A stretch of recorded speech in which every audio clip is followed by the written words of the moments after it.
I think the word legend is bandied about a bit too liberally these days, but I'm going to use it here. She is a legend. Oh. This is Bonnie Tyler, and she's preparing to hit the stage this week, not to sing, but to discuss her autobiography, which charts her 50-year journey in the music industry, and an extraordinary number of major encounters with huge figures from the 20th and 21st century. You've met them all. I have, yeah. I've been very, very blessed in my life, you know, to have worked with some of the most fantastic producers and songwriters, you know, all over the world. Who's the most famous person that you've met?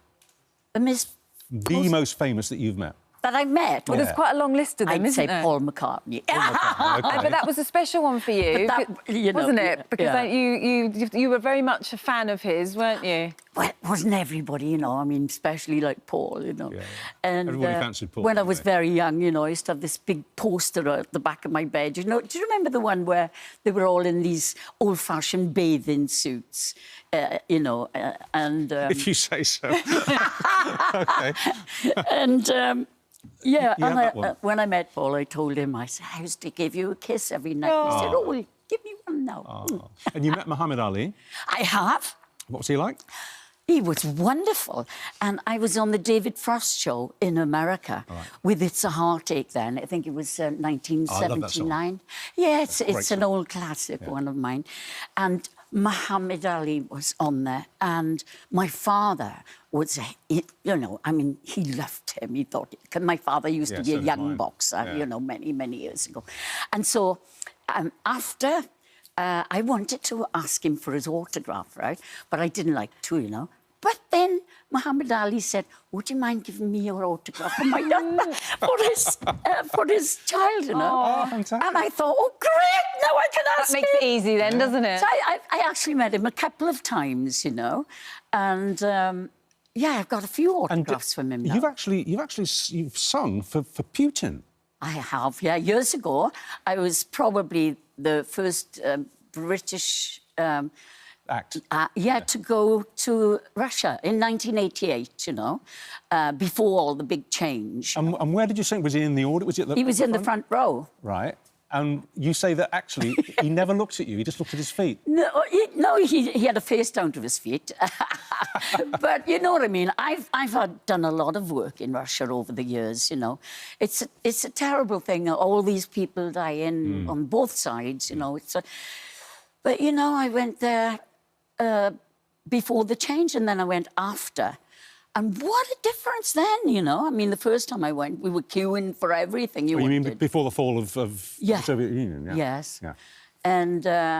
And then I went back, and there's all these designer stores everywhere. I didn't recognise the place. It is quite extraordinary. I mean, I read your book over the weekend, and I love the fact you've got so many stories of people you've met, you know, performances all around the world and everything. But the thing that shone through for me was that you just stayed true to yourself throughout it all. And I love this whole thing of where you came from, and you had this dream and just followed it. Well, I'm from a big family, you know. I've got 3 sisters, well, 4 really, and the reason why I say 4 really is because my mother lost one full term, but we always count her, you know, Pauline. Oh, that's nice. Imagine having going full term and losing a baby. Oh, terrible. Heartbreaking. That must have been awful. Well, it's still very much part of your family. You don't realise these things until you get older, you know. Yeah.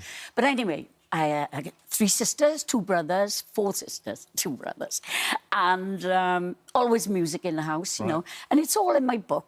My book's called Straight from the Heart, and I had a ghostwriter, Jordan, who was absolutely fabulous because you know, I could never actually write the difficulty is you've got so many stories. It's working out which ones, isn't it, exactly, that you put into the book. Well, yeah, and I just rambled on to Jordan, you know. She wrote everything down and then put it together, you know. You only have to listen to maybe 2 or 3 words at the most coming out of your mouth, and you know, oh, right, she's a Welsh, she's a Welsh girl. And yet, way back, you actually had some elocution lessons because they thought, was it your people, your managers thought you sounded too Welsh? No, I did. It was you.